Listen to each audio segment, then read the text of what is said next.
Good morning. Dito tayo sa Congressional. Ayan.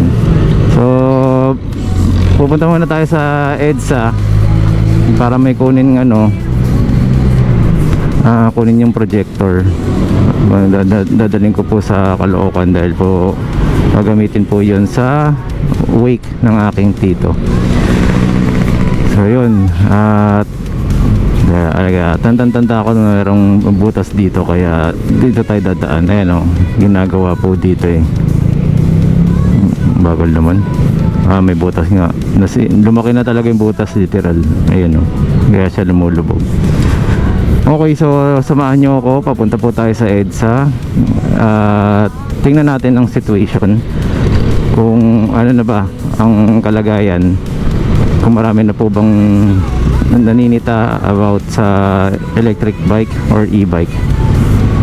So ito po ay pa-approaching Muñoz, pa-EDSA na.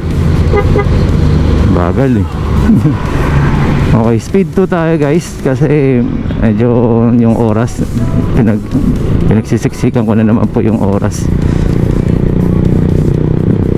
May hina tayo sa time management ngayon. Ay nako. Okay, nakakatuwa yung Honda Click. Ang bagal, tapos inunahan ko, tapos nanggigil, humataw. Bahala ka sa buhay mo. Saan na ba yun? Wala na. Dali nyo, daing brand ng yan, diba? Ng motor parts. Hindi ko alam kung tambucho, daing Thailand concept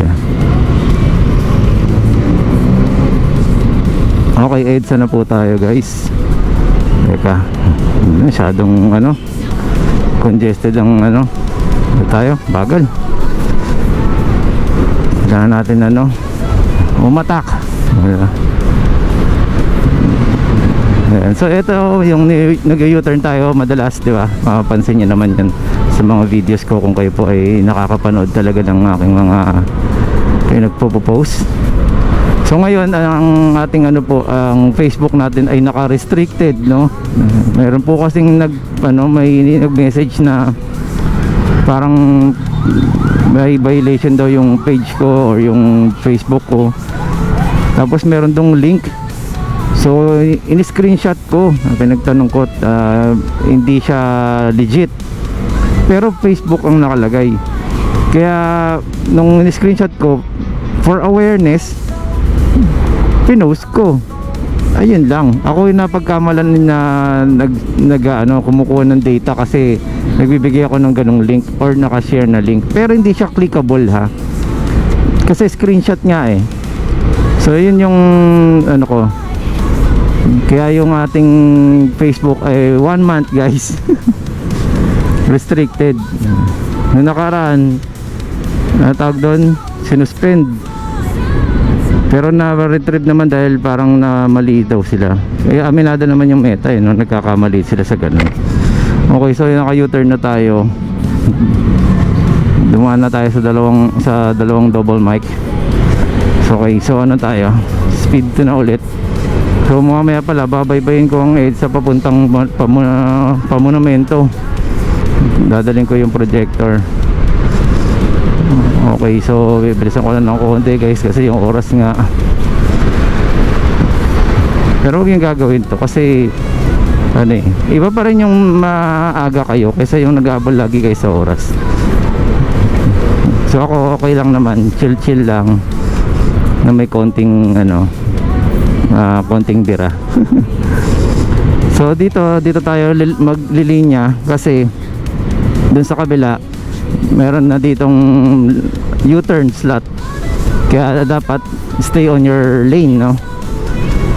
Although tinan nyo, meron pa naman broken line, pwede pa naman yan. Kaya lang, alanganin, alam nyo naman dito sa sa Pilipinas mag-signal ka lalong bibilisan. Ayan, yun mo nag-signal yung imbis na pagbigyan niya, ayun niya, di ba? So ganun po talaga dito sa Pilipinas, walang disiplina. So yan, so dito na tayo sa lane na to. Ayan, kaya lang, magaya ko yan, hindi ko siya pagbibigyan. Kasi nakabaylo na tayo Alanganin yung ano niya, layo pa. Pwede pa naman siya mag left doon. Yung iba kasi tusok, swerve talaga eh. Pwede naman kasi yan unti-unti. Ayan, naka-signal na siya. So dito na tayo. Ayan, dito po yung ano, yan po yung sa 2 lanes na yon, yan po yung pa U-turn. Garalgal boses ko dahil sa lubak-lubak dito. Okay guys, EDSA po ito. Ano ba? Ito po ay approaching SM North. Yun, SM North. Dito tayo kasi dito naman, pag nandito tayo sa side na to, mapupunta sila sa West Avenue. Mukhang kailangan ko mag West Avenue nga. Kasi para hindi sabihin na ano, binaybay natin ang EDSA. So pasok tayo sa EDSA. So is it supposedly dapat doon sa ano, sa Roosevelt, no? Kasi pasok. But anyway, dito na lang tayo for ano, para sa mga viewers natin, tularan kung saan dapat pumasok ulit kagad kayo dahil tawid lang kayo eh. Parang gusto pang magano ni ate. So yung nakaraan dito, dala ko yung sasakyan, nalaglagan ng semento. Pinalinis ko sa kanila eh, kasi ano yun eh, kakapit po sa pintura yung ano eh. Pasalamat sila, ganun lang ang pinagawa ko. Pero meron po yung ano, insurance pagka ganyan. Kasi dapat nag-iingat sila. Yung insurance pwede nilang bayaran or ano yun, kung i-appeal mo. Ayun, so gagawa ng incident report yun para sa pagpa-file ng claim, no? Okay, so mamaya po ulit guys, babaybayin ko lang muna tong ano, West Avenue. Tatagos tayo sa ano, Times Street ba? Ano ba tawag doon? Times Square ba? Nakalimutan ko na. Ayun, basta yun, tapos Quezon Ave, tawid tayo pa Scout Albano para makarating tayo sa yung nasa dulo ng dila ko, yung sa likod po ng Channel 2.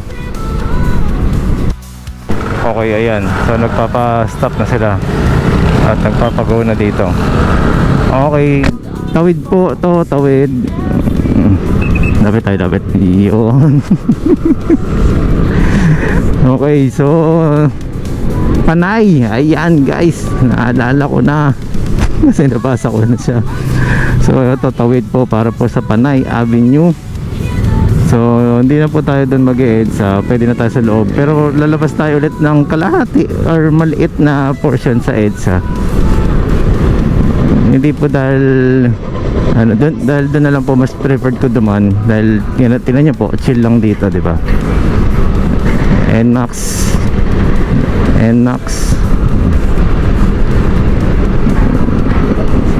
Ayan, so kanan tayo dito. Nandiyan po mga double mic. So you still have options na mag e-bike. Basta maalam kayo sa mga daan sa kalsada. Left turn. May piga yung NMAX ha. Dito tayo.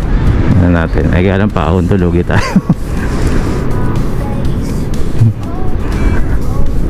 Ayan. So pagka ganyan paahon guys, pag ganun tayo pa zigzag ng konti kasi yung gravity pag masyado kong matarik, yun. So medyo mas nakakabawas ng ano, ng bigat kapag pa side. Butas ba yan? Pak. Okay, so dito na tayo, lalabas ulit tayo ng EDSA. Okay, so yellow box, no, intersection, ingat kayo dyan. So ito po, EDSA po tayo ulit dahil papunta po tayo dun sa ano, sa office. Wait lang, kantong-kantong naghintay. Okay, EDSA na po ulit tayo guys. So mamaya ulit, maraming salamat po. Ayan o, meron na rin tayo dito sa Japan guys. So okay, once again, Marvin Chua Motovlog po. Maraming salamat po. Salamat din po sa mga nag-subscribe. Subscribe, okay. Bulol pa, no?